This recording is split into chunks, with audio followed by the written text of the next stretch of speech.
Head kuulajad, on hea meel, et võin olla teie keskel ja hea meel, et võin näha siin kohas nii palju ka noori inimesi.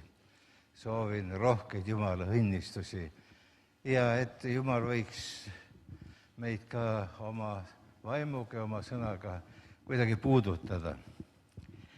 Ja nüüd ma tulen siis meie teema juurde. See teema ei ole sugugi mulle nii kerge, sellepärast, et aeg on piiratud ja teema iseenesest on väga-väga lai. Aga kõigepealt selle osas, et mis võiks olla Vanast Testamendist käsud ja korraldused Uues Testamendis üle võetavad. Ja kõigepealt ma tahaksin peatuda siis lepingute teemal, sellepärast, et need seadused, korraldused, need on kõik lepingutega seotud.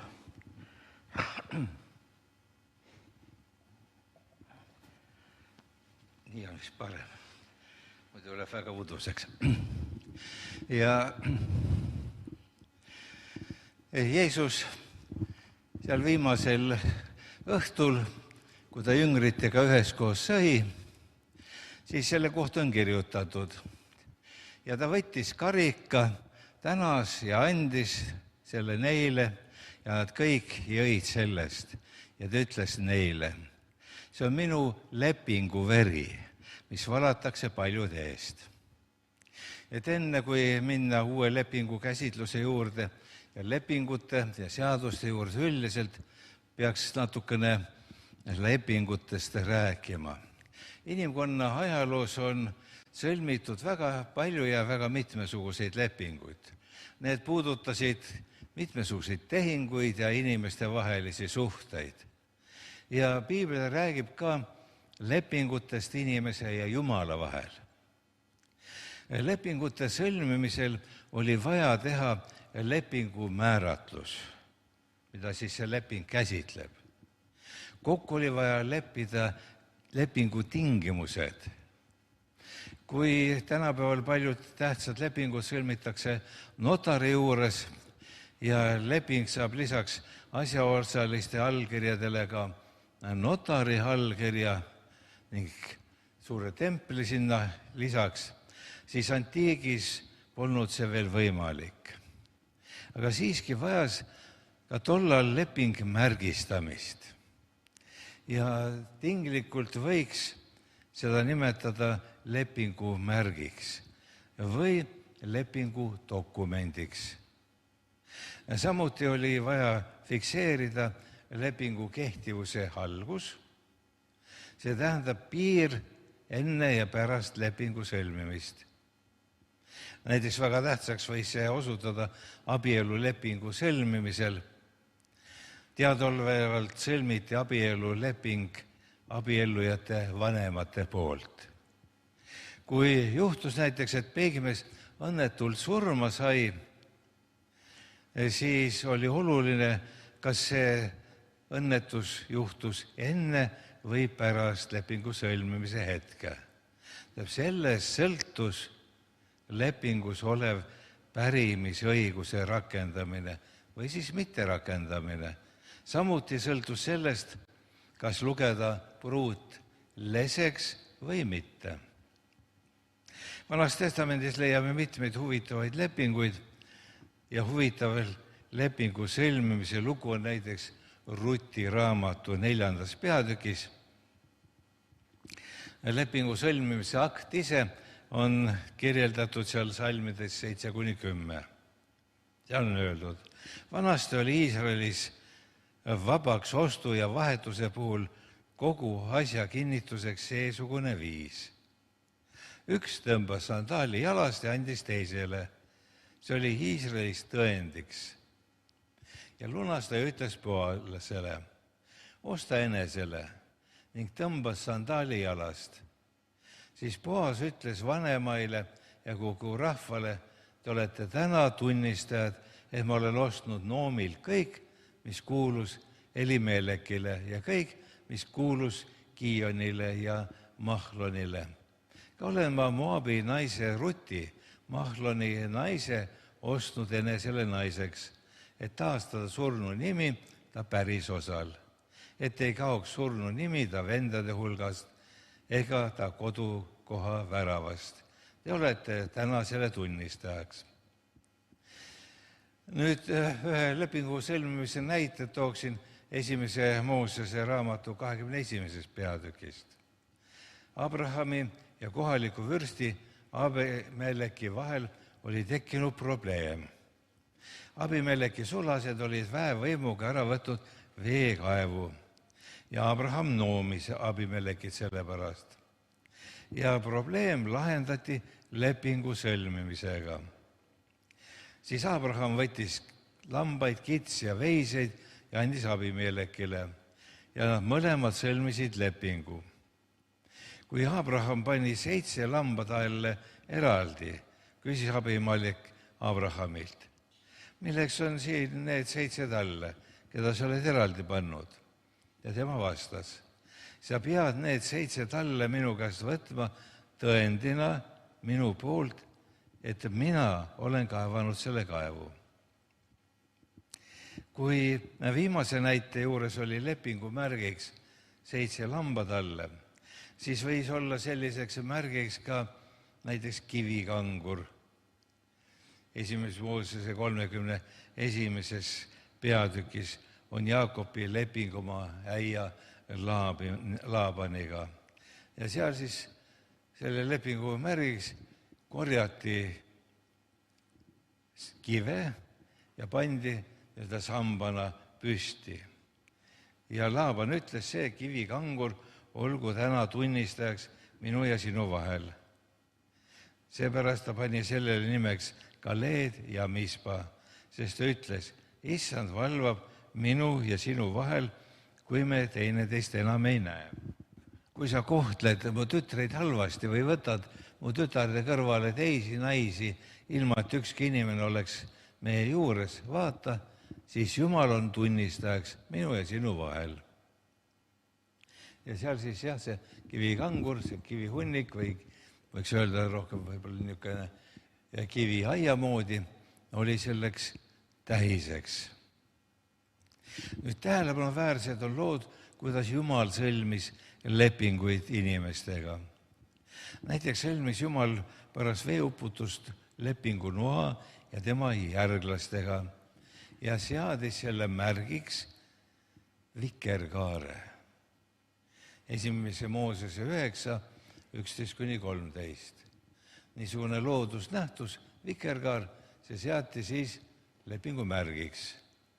Ma teen teiega lepingu, et enam ei hävita kõike liha uputusveega ja veeuputust ei tule enam maad rikkuma. Ja Jumal ütles, lepingu tähis, mille ma teen enese ja teiega ja iga teie juures oleva elava hinge vaheliseks igaveseks põlveks on see. Ma panen pilvedesse oma vikerkaare ja see on lepingu tähiseks minu ja maa vahel. Siis see leping Abrahamiga. Jumal oli mitut puhka andnud Abrahamile mitmesuguseid lubadusi, kuid siis ta sõlmis ka sellekohase lepingu. 1. Moosese 15. peatükis sel samal päeval tegi issand Abrahamiga lepingu ja ütles, sinu soole ma annan selle maa Egiptuse ajast suure jõeni, Frati jõeni. Ja sellele lepingule eelnes siis vastava ohvrirituaali täitmine. Ja Jumal siis ütles temale, mina olen issand, kes tõi sind Kaldea Uurist, et anda sulle pärandiks see maa. Aga ta küsis, issand Jumal, milles ma ära tunnen, et ma selle pärin? Siis ta vastas temale, too mulle 3-aastane mullikas, 3-aastane kits, 3-aastane jäär ja turtel tuvi koos lennuvõimelise pojaga. Ja ta tõi temale kõik need, lõikas need keskelt lõhki pani vastavad pooled vastastikku, aga lindusid ta ei lõiganud lõhki.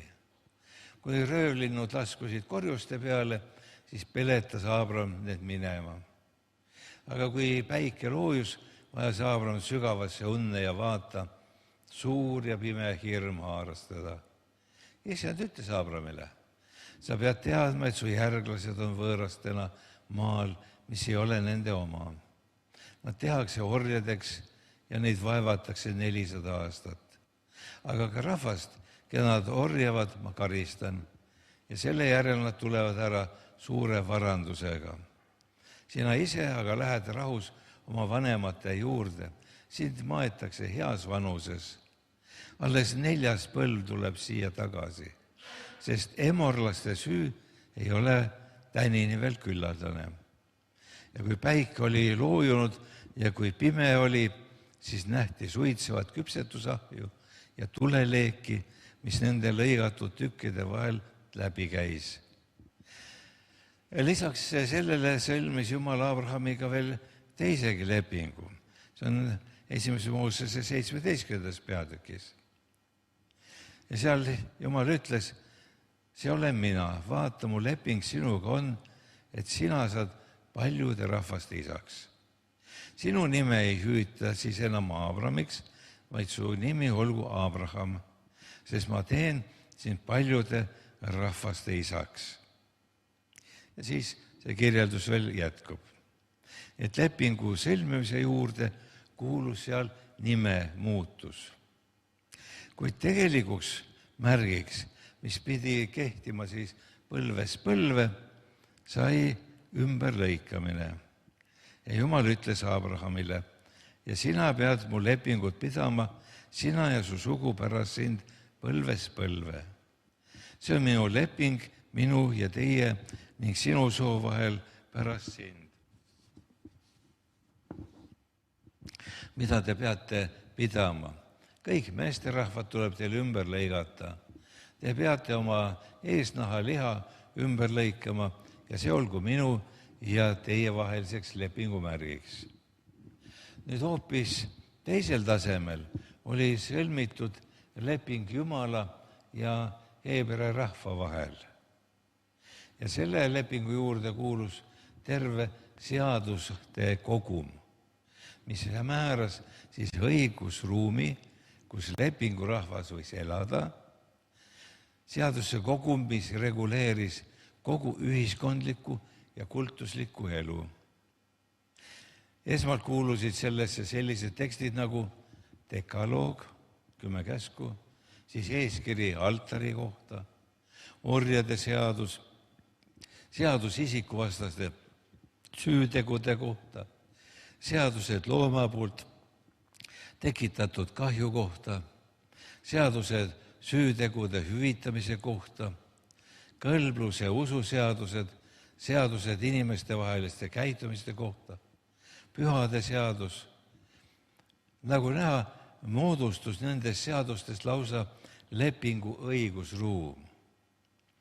Ja hiljem, kui leping oli juba kinnitatud, siis lisandusid veel mitmesugused seadused. Eelkõige käsitlesid need Jumala teenimisega seotud küsimusi, aga ka palju muud. Ja näiteks peaaegu kogu 3. Moosese raamat on täis mitmesuguseid seadusi. Ja kogu seda seaduste kogu nimetataksegi siis seaduseks. Kui rahval oli lepingud selliselt tutvustatud ja rahvas oli selle tunnistanud sobivaks, siis toimus selle sõlmimine. Ja selleks Mooses ehitas vastava altari, korraldas sellel ohvrite toomise ja siis on kirjutatud. Ja Mooses võttis poole verest ning pani kausikestesse, aga teise poole verest ta piserdas altarile. Siis ta võttis seaduseraamatu ja luges rahva kuuldes. Ja nad ütlesid, kõik, mis issand on käskinud, me teeme ja võtame kuulda. Ja Mooses võttis verd ning piserdas rahva peale öeldes, vaata, see on selle lepingu veri, mille issand teiega on teinud kõigi nende sõnade põhjal. Siin on selgesti näha ka õiguslik piir vana ja uue vahel. Kui nüüd tulla uue lepingu juurde, millest Jeesus rääkis, siis ka siin on tegemist kõrgema taseme lepinguga. Selle lepingu ettevalmistamine algas juba Vanatestamendi päevil. Prohvetid kuulutasid, et Jumal tahab sõlmida uue lepingu. Jesaja 55. peatükis: pöörake kõrv ja tulge minu juurde, kuulake mind, siis on teil edu. Mina teen teiega igavese lepingu, samasuguse nagu oli mu osadus Taavetiga. Jesaja 59. peatükist: ja niisugune on mu leping nendega, ütleb Issand. Minu vaim, kes on su peal, ja minu sõnad, mis ma olen pannud sulle suhu, ei lahku sinu suust ega sinu järglaste suust ega sinu järglaste suust, ütleb Issand, nüüdsest ajast alates igavesti. Ja 161. peatükis: sest mina, Issand, armastan õiglust, vihkan röövimist ja nurjatust. Ma annan teile ustavalt töötasu ja teen nendega igavese lepingu. Nüüd Jeeremia raamatu 31. peatükis on öeldud: vaata, päevad tulevad, ütleb Issand, mil ma teen Iisraeli sooga ja Juuda sooga uue lepingu. Mitte selle lepingu sarnase, mille ma tegin nende vanematega sel päeval, kui ma võtsin nad kättpidi, et viia nad välja Egiptuse maalt. Selle lepingu nad murdsid, kuigi ma olin nad võtnud enese omaks, ütleb Issand. Vaid leping, mille ma teen Iisraeli sooga pärast neid päevi, ütleb Issand, on niisugune. Ma panen nende sisse oma seaduse ja kirjutan selle neile südamesse. Siis ma olen neile Jumalaks ja nemad on mulle rahvaks. Esekieli raamatu 37. peatükis: ja ma teen nendega rahulepingu, mis jääb igaveseks lepinguks nendega, ja ma paigutan neid ning teen nad arvukaks ja ma panen oma pühamu igavesti nende keskele. Kui Jeesus tuli, siis ta hakkas tutvustama selle uue lepingu põhimõtteid. Ta ise elas veel vana lepingu all, kuid kuulutas juba uut. Jeesus ei tulnud seadust ja Siina lepingut tühistama, vaid seda täitma. Kuid ühtlasi tuli ta sõlmima uut lepingut. Kui Uus Testament räägib, et me ei ela enam seaduse all, ei tähenda uus leping mingisugust seadusetust. Ka uue lepingu juurde kuulub hulk õigussätteid, mis määrab uue lepinguga moodustatud õigusruumi. Lihtsalt Moosese kaudu antud seadus nüüd ei kehti.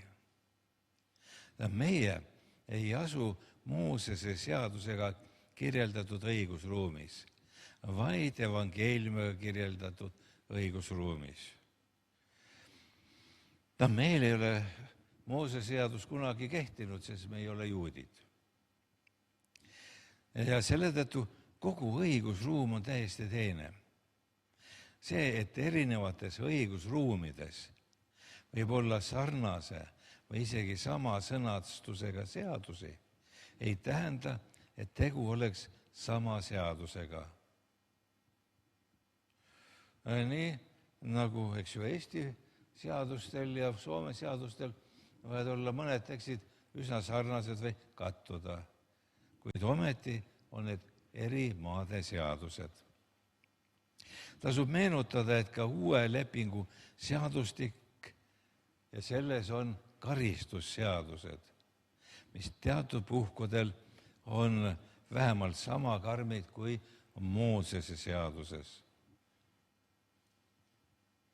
kes seda või seda teeb, ei päri taevariiki. Seda me võime näiteks Pauluse kirjades lugeda. Kuidas toimus uue lepingu sõlmimine? Uue lepingu sõlmimine toimus ülemises toas. Kuid ka see vajas verega kinnitamist. Ja see verega kinnitamine toimus siis suurel reedel Golgatal. Kus on nüüd uue lepingu märk? Selle lepingu märgiks on püha õhtusöömaja karikas. Kui leib on eelkõige ühise osaduse märgiks, siis karikas on uue lepingu märk. Kuidas toimub lepinguga liitumine? Moosese kaudu antud lepingu puhul jäi kehtima Abrahamile antud lepingumärk ümberlõikamine. Ja kui pagan tahtis sellesse lepingusse astuda, siis oli veel mitmeid muid riitusi, mis lisaks ümberlõikamisele tuli täita. Nüüd uue lepinguga saab liituda usu kaudu. Et selleks pole vaja enam mingisugust erilist riitust. Tuleb vaid uskuda ja usaldada, et Jeesuse ristisurm ja ülestõusmine on minu pääsemise õiguslikuks aluseks. Muidugi ei tähenda see enda olukorra tunnustamist, muidugi tähendab see enda olukorra tunnustamist, patu tundmist ja meeleparandust. Aga nüüd siis natuke lähemalt ka nende lepingutega seotud seadustest. Kristlaste üheks sageli esitatavaks küsimuseks on, millistele elu normatiividele peab kristlane alluma. Millised normid on õndsustähendusega? Kas kristlastele kehtib või millisel määral kehtib Moosese seadus? Sealhulgas 10 käsku. Kas nende pidamine on õndsusvajalik või mitte? Et eks kui me panime tähele seda eellugu, seda tausta, siis me võime juba mõndagi aimata. Üks oluline mõte on, kristlane ei ole seaduse, vaid armu all. Ja siin tuleb kõigepealt arvestada, millise seadusega on tegemist. Nüüd selle selgituseks ütleb Paulus, et kristlased on seadusele surnud. Rooma kirja 7. peatükis, niisiis mu vennad, ka teie olete surmatud seadusele Kristuse ihu kaudu. See tähendab, seadus nende kohta enam ei kehti. Samas Rooma kirjas, aga nüüd, et me oleme surnud, siis oleme saanud lahti seaduse alt.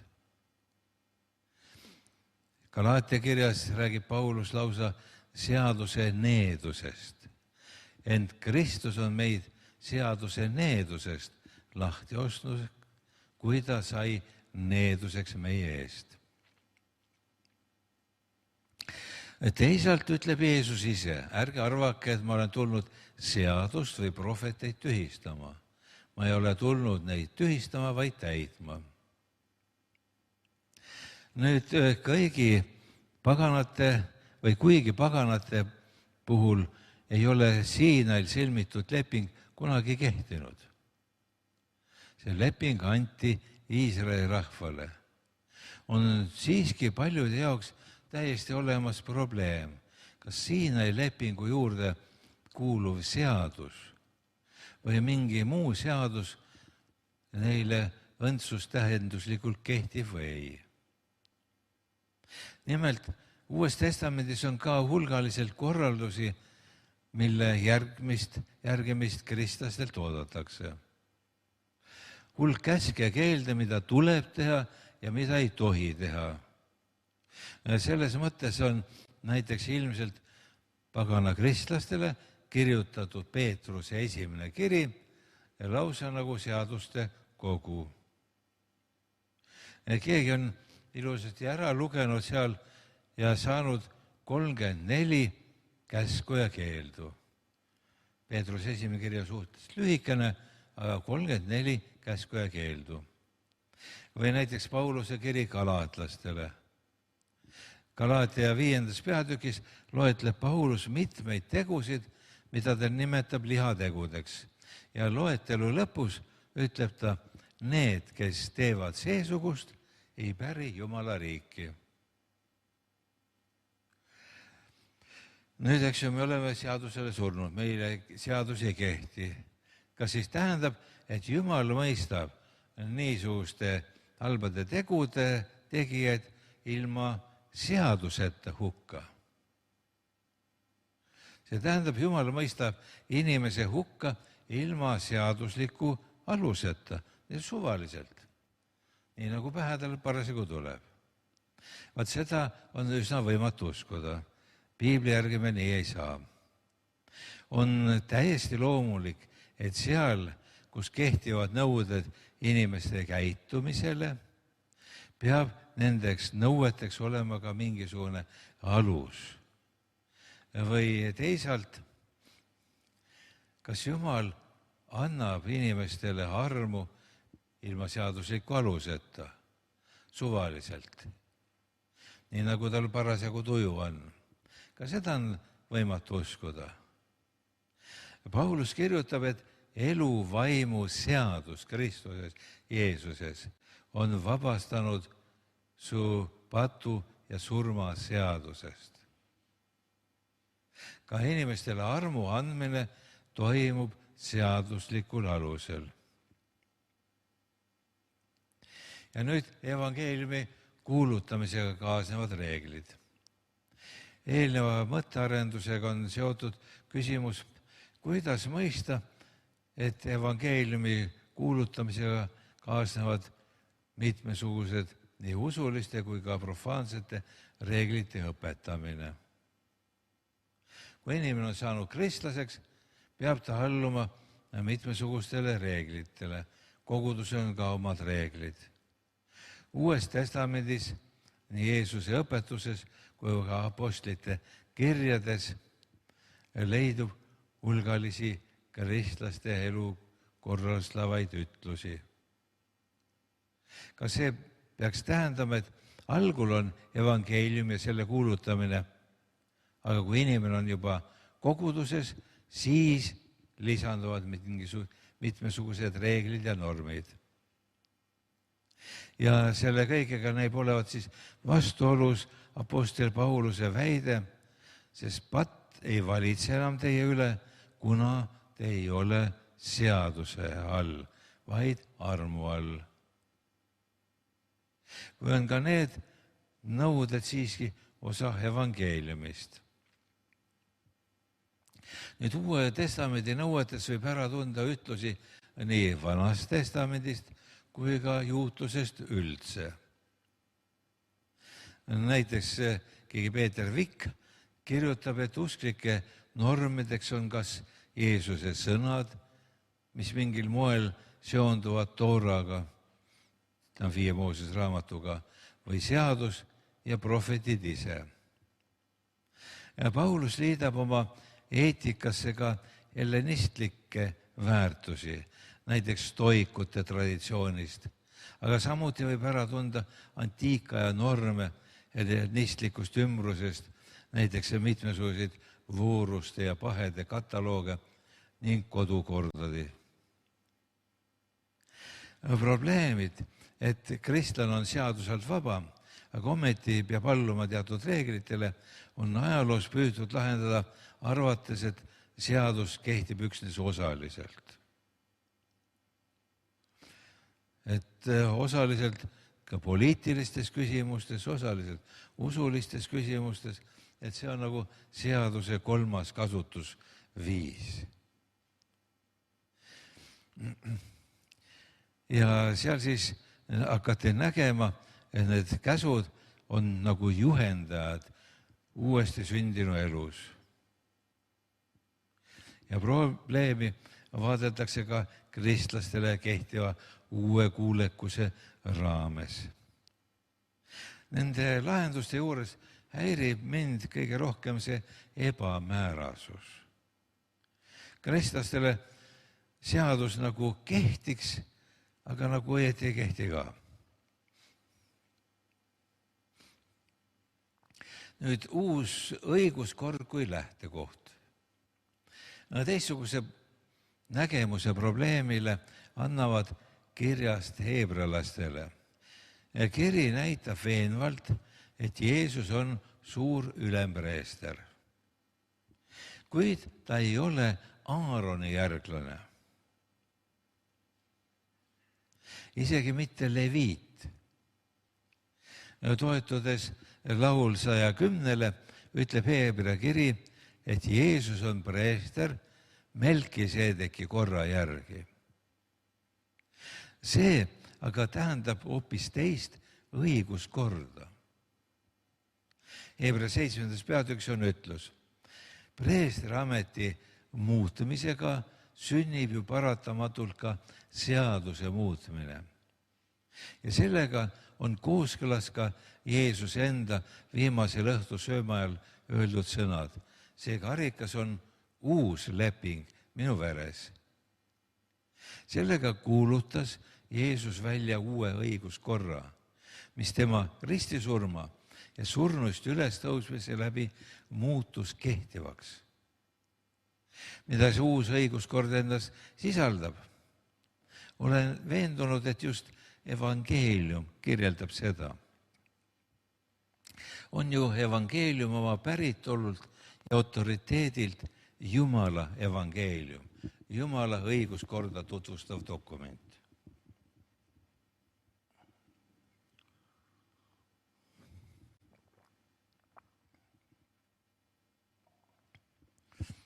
Nüüd evangeelium ja Toora.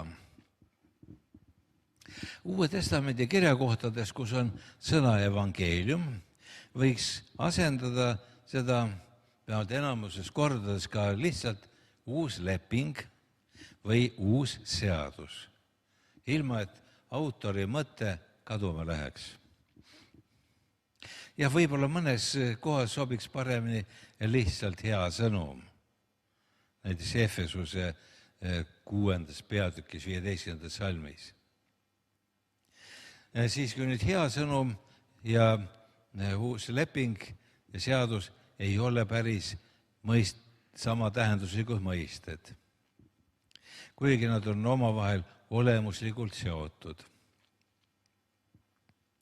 Võib öelda, et seadus on osa lepingust, mis annab lepingule õiguslikud piirid. Evangeelium aga kirjeldab nii uut lepingut kui ka uut seadust ning selle kõigega seotud sündmusi. Sarnaselt on omavahel seotud ka Vanas Testamendis ju Toora, Siina leping, Moosese leping. Toora kui vanatestamentlik seadusandlus on oskusõnaks ka 5 Moosese raamatu kohta.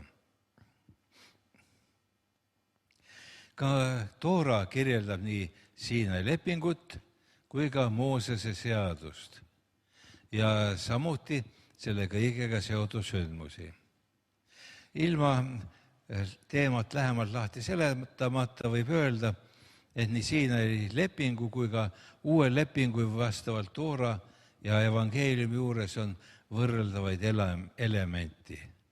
Mõlema juures võib leida näiteks sissejuhatav kirjeldus, lepingu eellugu, preambul, lepingu kirjeldus, lepingu ese, lepingu andmine ja vastuvõtmine, lepingu kehtivus, seadus, õiguslikud sätted, seaduse rakendussätted, lepingu tagajärjed, lepingu märk, lepinguga liitumine. Seda me võime leida nii siis Moosese Siina lepingu juures kui ka Golgata lepingu juures. mõlema lepingu puhul on oluline, et nende lähtealuseks on Jumala tahe ja selle tahte ilmutus omas ajas ja ruumis. Juutidel oli sajandite pikkune traditsioon, kuidas õiguslikult korrastatud elu elada. Ja kui nad said kristlasteks, siis ei heidetud seda õiguslikult korrastatud elu kõrvale, vaid see kujundati ümber. Tähendab, senise seaduse kehtivuse lõpp, nagu varem ka nimetasin, ei tähendanud seadusetust, vaid uut õiguskorda. See ei tähendanud kristlaste elu õiguslikku määramatust või õiguslikku segadust, nagu oleks kõik lubatud. Jah, Paulusele öeldi küll, et nüüd on ju kõik lubatud. Paulus aga vastas, jah, te nii ütlete. Aga kõigest ei ole kasu. Kõik ei ehita kogudust. See, et kristlased on armu all, mitte seaduse all, mitte Moosese seaduse all, ei tähenda mitte seadusetust. Tegelikult Jeesus isegi radikaliseeris Moosese seaduse nõudeid. Kogu Uus Testament osutab kristliku elu õiguslikule alusele. Kui Kristus paganate hulgas levis, siis ei kuulutatud seda kui kõike lubavat ja õiguslikult määramatut religiooni. Kristlik elu tähendas eelkõige korrastatud suhteid.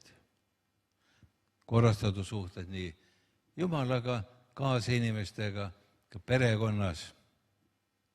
Ja seejuures kasutati uue elukorra kirjeldamiseks ka vastavat mõistet evangeelium. Evangeelium muuseas ei ole mitte ainult rõõmusõnum, vaid ta on just niisugune õiguslik, Jumala autoriteediga sõnum. Nii nagu Toora ei ole ka evangeelium selliselt piiritletud mõiste.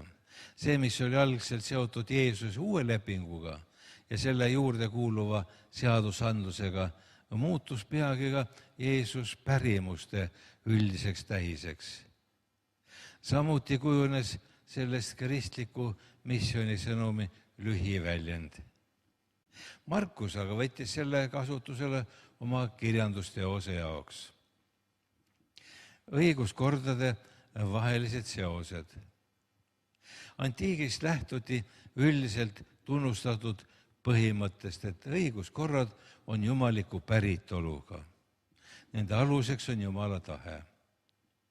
Ja siiski ei tohi unustada ka ühiskonna elukorralduse inimlikku, inimeste eneste otsustest lähtuvat poolt.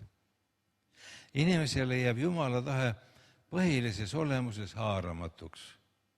See jääb inimese tunnetushorisondi taha. Ja seda ilmestab prohveti kaudu öeldud, sest otse kui taevad on maas kõrgemal, nõnda on minu teed kõrgemad kui teie teed ja minu mõtted kõrgemad kui teie omad.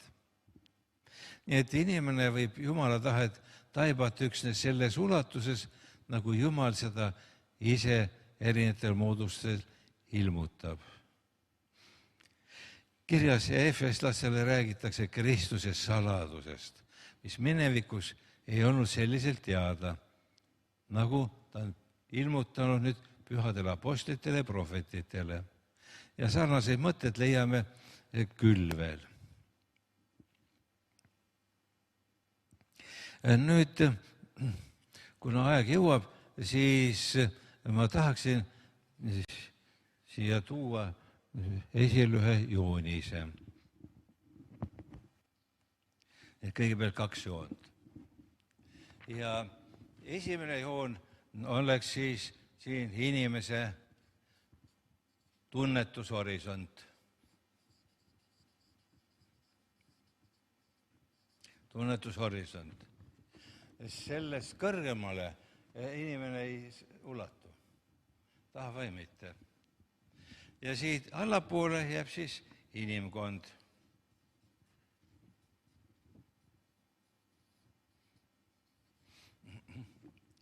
ja siin üleval on siis Jumala tahe.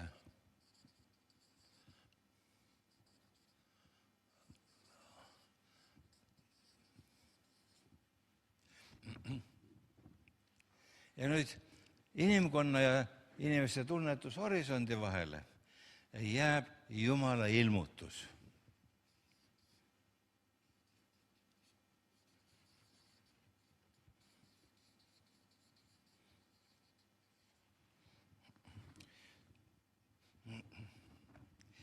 Jumal on ennast mitmel moel ilmutanud ja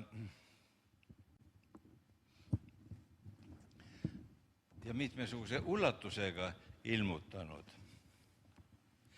Ja nii võiks seda jagada nii 3 kasti vahel.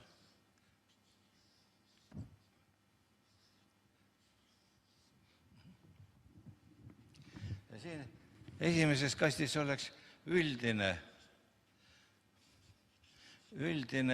õiguskord inimestele.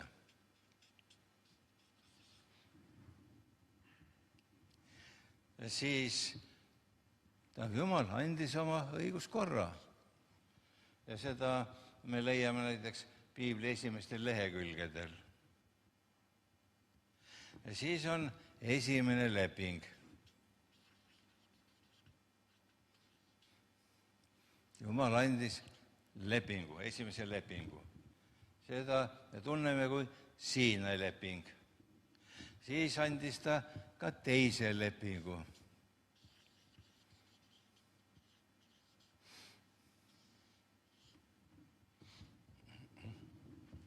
Nüüd, kuidas need lepingud, mis Jumal andis, ta ei küsinud inimestelt, kuidas meie tahame, vaid ta andis.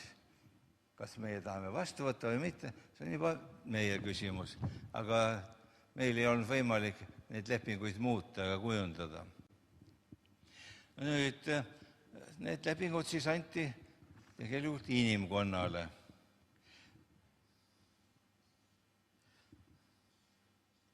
Ja seda esimest kasti võiks nimetada siis üldist adamiitlik seadus. Adamiitlik seadus. Seadused, mis anti Aadamale ja siis Jumal käskis Aadamal ja Eeval siis paradisi aeda hooldada ja hoida. Siis esimene leping anti ka ainult teatud osale inimestele. Ja see siis oleks Siinai leping. Siinai leping. Ja Siinai lepingus on sobiv eristada üht osa lepingust, see on siis Moosese seadus. Moosese seadus. Aga ta on piiratud inimestele, piiratud seadus. Ja tal on ka õiguslikult piiratud mõju. Ja siis see teine leping, seda me inimestena tunneme Golgata leping. Ja siin on selle lepingu sees on uus seadus.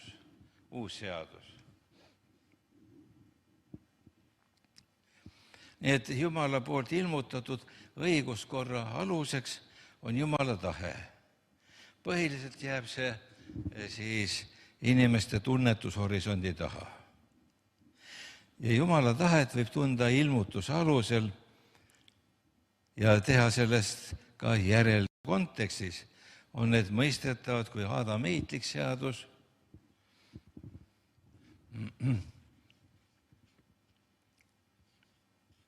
Adamiitlik seadus. Siinai leping ja Golgata leping. nüüd see adamiitlik seadus on kõigi inimeste jaoks. Ja selle erinevaid ütlusi ja sätteid on leida kõikide kultuuride ja religioonide juures.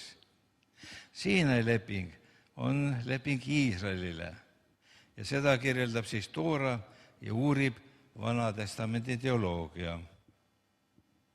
Golgota leping on mõeldud ka kõigile inimestele, aga see peab siis vastu võetud olema inimeste poolt. Ja seda lepingut kirjeldab evangeelium ja uurib siis Uue Testamendi teoloogia. Ja nimetatud õiguskorraldustes kajastuvad nii elu üldised kui ka religioossed suhted. Ja see, kuidas siis inimene neid õiguskordi mõistab ja kirjeldab, ei kata nende kogu sisu ja olemust. Nad vajavad kogu aeg uut ja uut lahtimõtestamist. Need on olemuslikult seotud konkreetsete eluoluliste lugudega. Ja sellega tegelda on ka teoloogia üks ülesanne. Nii et õiguskorralduste mõistmine ja sõnastamine toimub ajaloolises kontekstis ja seetõttu on sõnastuste sarnasus ja sõnastuste vähemalt osaline ülevõtmine ümbritsevast elust, näiteks kodukordadest, täiesti mõistetav. Ja nüüd seejuures tuleks kindlasti eristada lepingust tulenevaid õigussätteid ja ühiskonna tavadest, inimeste pärimustest või muudest inimeste otsustest tulenevaid otsuseid. Neil on erinev õiguslik tähendus. Kuna nii adamiitlik seadus kui ka mõlemad lepingud väljendavad Jumala tahet, siis on loomulik, et neis on ka omavahelist kattuvust, kuid see ei tähenda vastava õiguskorra ülevõtmist. Adamiitliku seaduse ja esimese lepingu ajutine iseloom ei tähenda, et Jumal neid mingil ajal tühistaks. Jeesus ka ütles, ta ei tulnud tühistama, vaid need kehtivad ainult inimese surmani. Piiblist on näha, et Jumala kaugem eesmärk oli teine leping. See tähendab nii adamiitlik seadus ka esimene leping olid antud pidades silmas ja teist lepingut, mis haarab endasse kogu inimkonna ja mille kehtivus ulatub üle surmapiiride.